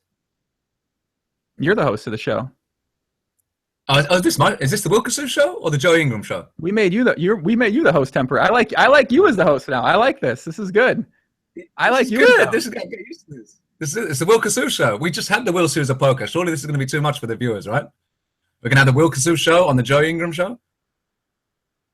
I'm a fan. I'm in. I think this is. I like it. I like it, man. I like it. I'm telling you, this is fun. The GPL needs to hire you to fucking say the GPL. Maybe if they made you a commentator, would you do it? Probably. Yeah. Depends. Well, money talks as well, so I'd have to get paid a decent amount to do it. I'm not gonna do it for peanuts. They ain't gonna pay you $300,000 to do this thing. That's for sure. But if they'd be interested, you would do it. Possibly, yeah. I'm open to everything. I never say no to anything that's offered to me. I can always consider my options. I can always say no at a later date, but I'll never say no from the outset. If someone comes and approaches me with a decent proposition, decent offer, yeah, why not? I'm all ears.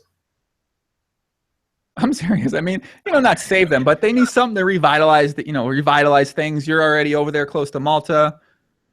Could be an idea. We'll try to get in touch with Alex Dreyfus for that, man. We'll say, guys. It could be, yeah.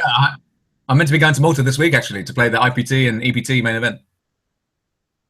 Oh, is that this week? I mean, maybe. Yeah. Have you met the IPT is this week. Yeah. I was meant to go. Well, I think more than likely, like 100%, I'm playing the EPT Malta, which is like day 1B is next Monday. So if I flew out just for that, I'd fly out this Saturday, Sunday, and then play day 1B on Monday. But if I was going to play the IPT, I think I need to fly out this Wednesday. B is on the Thursday. There's only one A, 1B, so I need to play day 1B on Thursday. So I need to fly out Wednesday, which is technically tomorrow, and I haven't booked any flights or hotel yet.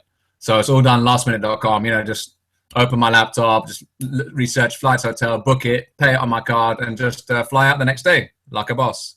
That's not the nitty way to do it, though. That's like the spewy way to do things. Not really spewy, but it's like lastminute.com kind of thing. I've been so busy sorting so much shit out at home, dealing with so many different podcasts, interviews, magazine covers, magazine. Magazine. Oh, dealing with so many. Oh no, they just keep lining up. No, so many. Oh, it's so tough. It is. Messaging me, tell them to stop, Joey. Exactly. Podcast appearance, cover the magazine. Oh. When will it end? When will it end, Joe? Man, hey, listen, life's rough, kid. I've been the spotlight, Poppy. Life's rough in the spotlight, like a boss, man. You got to learn to handle this like a boss. Oh, no, I'm handling it like a boss right now. The coconuts. Handling it with the coconuts. Don't worry about that. Gambling with, per se. Hey, That's man. Vivi, someone said about 888 poker. Hold on a second. What did they say? Mehdi Dwan, Joey, ask him if the story with 888 is true. They offered him $5,000 allegedly, but he negotiated to have $20,000 for wearing the patch. Not exactly. I think both. I don't know where they got those figures from, but both figures were wrong. Initially, I got approached on day 6. by a young female blonde hair who worked for 888, and they offered me $500, which I thought was a bit stingy from $500 company on their side. $500 to wear their patch on the feature table. I thought to myself, hang on a minute, while I don't want to be greedy and whatever, I thought that's a bit ridiculous. 500, are you kidding me? Well, I'm making all the noise, I'm getting all the coverage, you're putting me on the feature table to provide all the entertainment, and you want to offer me $500? I said, no, get out of here. She clicked her finger, she said, okay, I'll give you $1,000. Just like that, just from 500 to 1,000 in like a heartbeat, and I can believe it. I thought it's going to be that easy, and I can manipulate the situation to get it further. Then why not? She's gone from 500 to like doubled her offer in the space of a second, which I thought was a joke. Anyway, so I thought, okay, that's too cheap. It's got to be a few thousand. I said, listen, I've got to speak to my sponsor because I'm sponsored by Superstack, which they mainly have tournaments in the UK and Gibraltar. So I was technically sponsored by them from June to the rest of this year and to the end of this year till my contract runs out effectively. So yeah, I had to speak to them and get permission from them effectively whether I could wear another patch. But cut a long story short, yeah, I had no issues there because Superstack aren't based in the US, and obviously 8AA was just US on the feature table in the World Series main event wasn't going to affect my sponsor or their tournaments back home in the UK or Gibraltar. So we had to go ahead there. But having spoken to a couple of pros in the dinner break, they said no way, they should be offering you at least a few £1,000s. It's the first time anything like this has been offered to me in terms of wearing a patch for a significant sum of money. So I got some advice from a few UK pros, and they said no, they should offer you at least a few thousand with the amount of noise you've been making, the coverage and everything. They should offer you a few grand. So I went back to them and said it's got to be a few thousand at least, right? 4 figures, right? And so she turns around and obviously gives the lowest sum in terms of like a few grand to give you. I will offer you 3,000 then. When I said a few, it could have been 4 or 5. I know when she went for few, meaning 3, right? I said fine, as long as it's cash money, right? $3,000 cash money. Oh no, we don't carry cash on us. We're like 888 personnel. We're not allowed to carry cash. Oh, we're in your 888 account. I said, listen, I don't play online poker. I'm not going through the rigmarole, but give you my passport details, utility bill to try and sign up to a new account and wait till the money comes in. And then there's restrictions how I get paid out. I want the cash money right here, right now in Vegas. They said, we don't carry money on us. It has to be in your account. I said, listen, if it's going to be in my account, it's got to be $5,000 or no deal. Then she initially said no. She went to speak to her boss. Her boss come back. Fine, $5,000 deal. Signed a piece of paper. They knew I was a lawyer, so I wanted something in writing. They gave me a little like one-sheet contract in writing saying they'd pay me $5,000 to wear their patch for the rest of day 6. And this was after the dinner break, so I only had to wear the patch for like two hours or so on the feature table on day 6. So I effectively got up to $5,000, which I thought was sweet, and I thought that was the end of it. Then come to day 7, I was on the feature table again, #randomly rigged. And the same guy, the boss guy of 888, came up to me and said, Will, please wear this patch for us. We'll give you another $5,000 today. I said, no. This is day 7, World Series main event, day 7, 27 players left. Today, $10,000. They said, listen, I'll cut to the chase. I'll give you a deal here. We'll give you $5,000 right now. And if you make the final 18, we'll give you another $5,000. So as you know now, well, you haven't seen the coverage yet, but I make the final 18. So that's the only spoiler I'm giving. So I make the final 18. So effectively, I got $5,000 from day 6, and I got $10,000 from day 7. I managed to get $15,000. There was no restriction in terms of getting that into my account. I've got $15,000 in my 888 account, and I could transfer that, withdraw that into my UK bank account with no restrictions whatsoever. So that was pretty sweet. And yeah, that was done within a week or so of getting back from Vegas. So that was pretty cool. Sounds like you could have got more money out of these guys. But speech them from $500 to $15,000 like a boss. There you go. The speech play is amazing. That's it. So yeah, definitely. I think loads of people were impressed with that story more than arguably more than my result in Vegas. But yeah, just to speech them from $500 initial offer to getting a grand total of $15,000 out of them just by wearing their patch on the feature table for a few hours because it was me. So yeah, that was pretty good. I think you could have got more. Put me on tilt now? What'd you say? You trying to put me on tilt now? I could have got more? I think you could have got more for sure. Yeah. I'm pretty sure you could have. I think if I got further, or well, I don't want to say where I finished or whatever, but I think the majority of the viewers know I missed out on making the November 9. But yeah, had I got to the final table, because it's all been published now, then yeah, I think I would have got a lot more than that. We're talking probably like 50K minimum, if not a lot more. Could even be close to like 80K, 100K, and with all the other rights and sponsorship deals and etc. So it could have been a lot more. But I think for that stage of the tournament, I was making a lot of noise. I could have been greedy and asked for more, but the fact that I managed to go from $500 to $5,000 on day 6 was good enough for me. I 10x'd the actual offer to get 5K instead of 500 just for 2 hours on day 6. And then when they offered 5K and I doubled it to 10K just by insisting it's 10K, otherwise no deal. And they said, okay, 5K now, 5K if you make the final 18. I thought, well, I can't really complain then. I can't then say, give me 20K instead, you know? So I was happy with that, you know, just to wear a patch on a feature table for like 2.5 days, effectively, for the space of what, like 4 to 6 hours, and then to get $15,000 from it. Yeah, it's pretty sweet. That's called GTO right there, man. That is called GTO. That's it. That's it. Yeah, that's what I mean. It's good to talk. There you go. Amen. That's some negotiation right there. That's it. Marvelous. Joey, I can't hear you.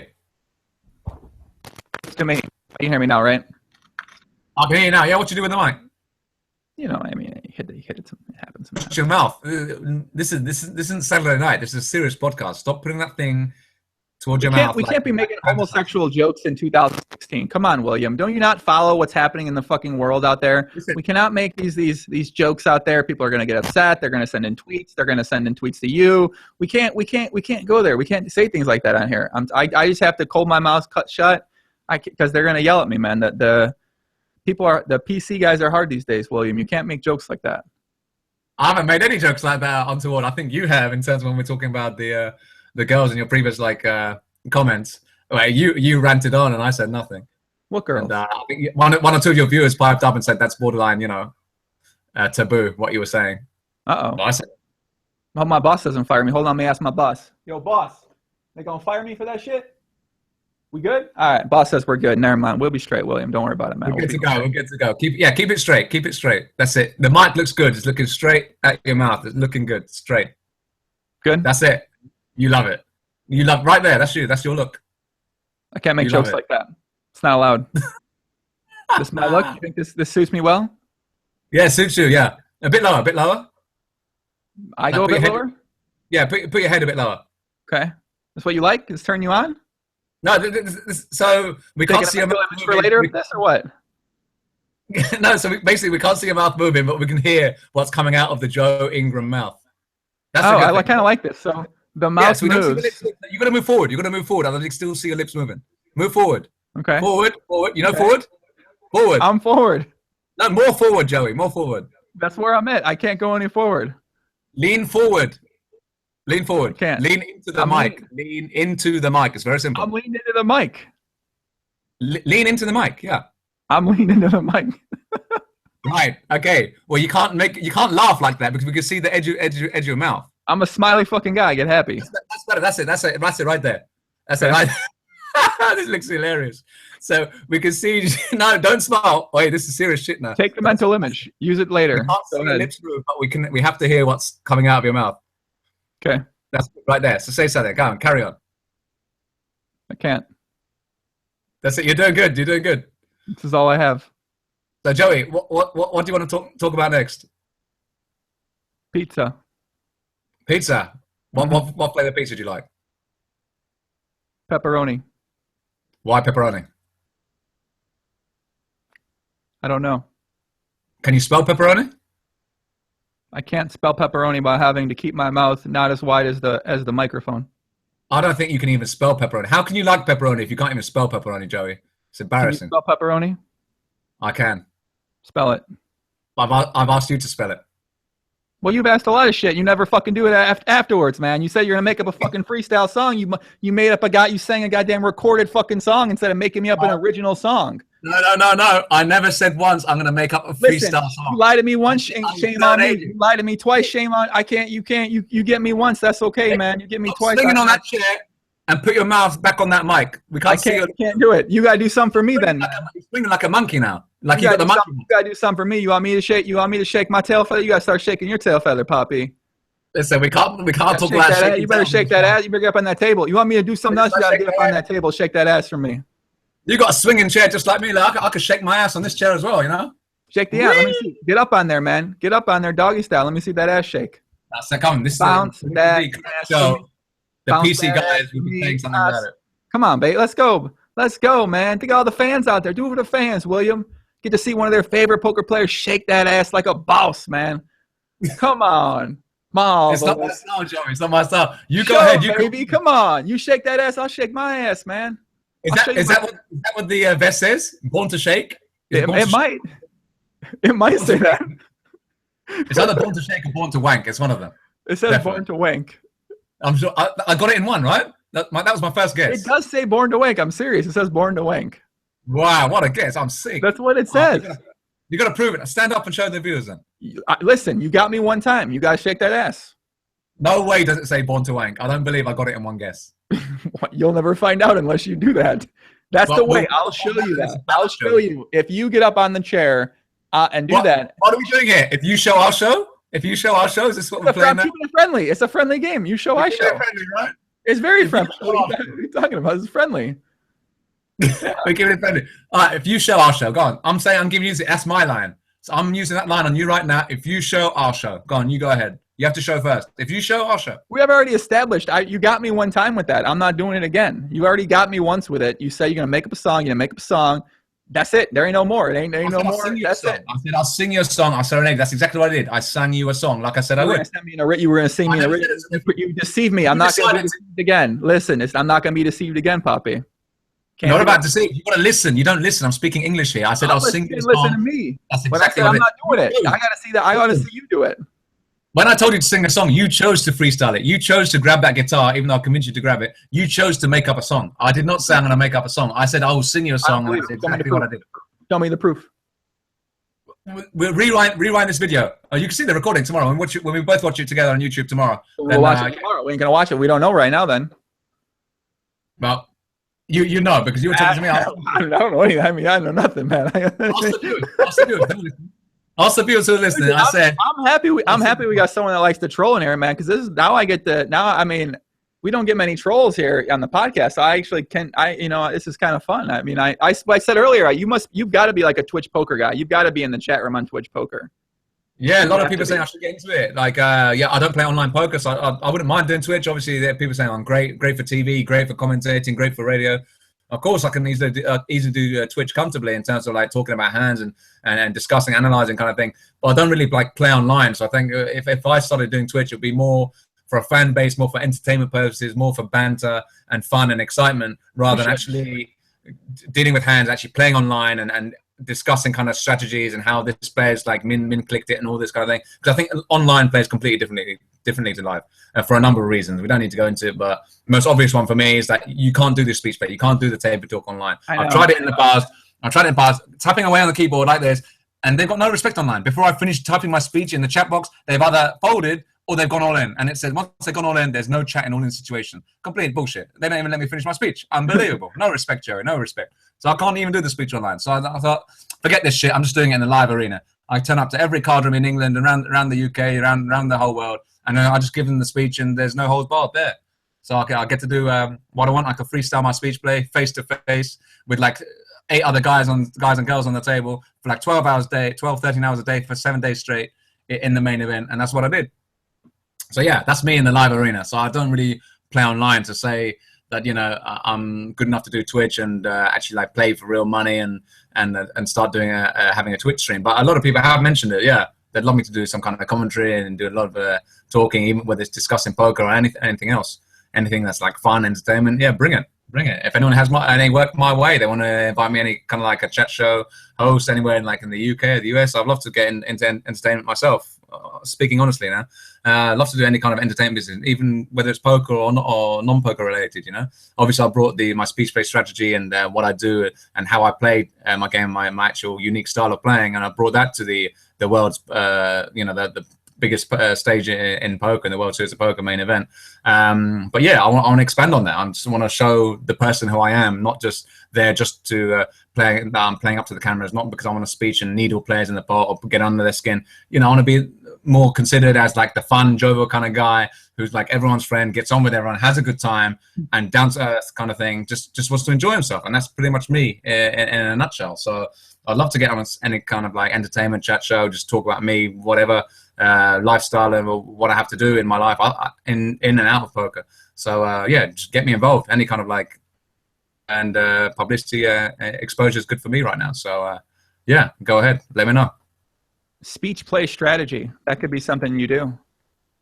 That's it. Well, I've kind of had to explain that on several podcasts before coming on here. But obviously, when coming on your podcast, we're talking about pizzas and guitars and serenading and BornToWank and that kind of thing. So it's a different kind of podcast to the one I had with Danny Negreanu and Poker News and 2+2. But no, it's interesting. Definitely, it's different.